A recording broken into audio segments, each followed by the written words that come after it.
Hi, Vinny, tech support at Enabling Devices. Here today I'd like to introduce you to one of our new exciting products, the iPad mounting system, item number 1556. This mounting system is able to mount the iPad 1 and now the new iPad 2. It consists of 3 parts, and I'm actually going to show you how to assemble it, and I'll show you how to put your iPad in with and without a case. It can hold an iPad with or without a case. So let's get started. This is the iPad holder itself, or the cradle. It uses bungee type ties to lock your iPad in place. You have your mounting arm, which is articulating. You can adjust this. This will go from 14.5 inches to 24 inches in length. And here's your mounting clamp. It's very simple to use, no tools are required. What I usually do is I like putting my iPad in the mount the first time. This is our iPad case, and I'm going to use this to show you first how you would mount this in here. So you want to just lift this bungee up and wrap it around the iPad. Then do your other side, drop it in, run your bungee cord around, and you want to just set those cords so that they're not interfering with the screen. You can get your fingers up underneath here in the back to help you position it, because with those non-skid feet and this case, it's very tacky, so which is great, which is what you want. You don't want the iPad shaking around in here. You need to move it around a little bit to get it secured. So now my iPad's in there really secure. It's not going anywhere. I'm shaking it. It's not going anywhere. With our case that we sell, you do have a cover when you're transporting. You can use this cover when you're transporting the iPad if you want to protect it. Okay. Just get it past those corners, and now you have your cover protecting the whole iPad. So you're protected on both sides.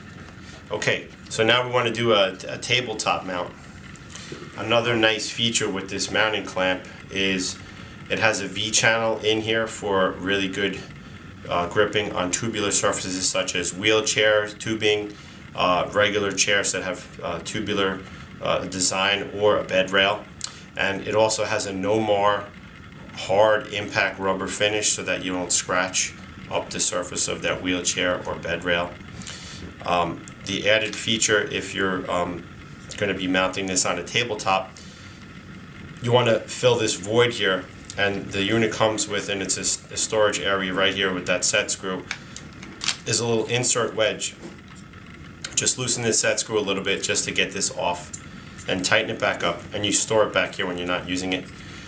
There are 2 little posts in here, and there's actually cutouts in the clamp for this, and it's just pressure fitted.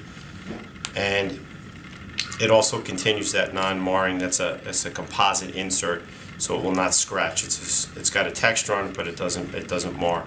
This gives you a flat mating surfaces on both sides, so you get a really good grip on tables. So you just would loosen your clamp up here with the set knob and get it to the approximate space that you need. Put it up flush. Just spin this around until it's tight. And it's in there really solid, so I'm fine. You don't have to over tighten it. This, I said, you can articulate and move. You can tighten that, make sure everything's tight. You want to do like a static adjustment and get it down to about the height where you think you're going to be, and then tighten that up, because the iPad has some weight with it. This post, you can spin this post around, so it's not a big deal. Just loosen the set knob up. You can spin that post to get to that flat spot. Like I said, very important. You want to make sure you're on that. On the back of the iPad holder, there's also the set knob, and you have a set screw. Just back it off so that it's leaving that opening completely clear, otherwise you won't get this on all the way. And like I said, make sure you're on the flat spot, that the set screw is going to match up with that flat spot on the post so that it doesn't move. Just slide it on and push it all the way on until it comes pretty much flush. Once you do that, tighten the set screw. Okay, it's nice and solid on here now. It's not wobbling. It's not going to move anywhere. So now you have your iPad, and you can orient it to the position you need it to be.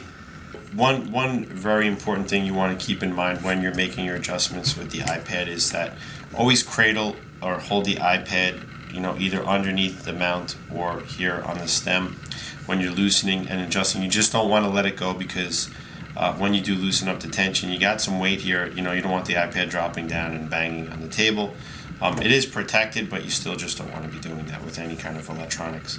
So once you have your settings, you can just tighten up all your adjustments, make sure everything is tight and set you want. You can always fine tune if you need to change the angle here. As you see, you can adjust the angle and set it and then lock it in place. And there you have it as far as adjusting. It's very easy to adjust, and it's a really stable mount for the iPad, as you can see. Just to go over with the mount here, we have all the cutouts for both the iPad 1 and iPad 2. I'm going to tip it down here a little bit so you can see it. You have your lock on the iPad 2 here, and your volume up and down, your power button, earphone jack. Everything's accessible on this mount. You don't have to remove the iPad. Your docking port. So these are some really, really nice features that you may not find in some other type of mounts. So this wraps up our demo on the iPad mount number 1556. I hope you enjoyed our presentation. You can purchase this at our website at enablingdevices.com or through our catalog. Thanks for stopping by. Have a great day.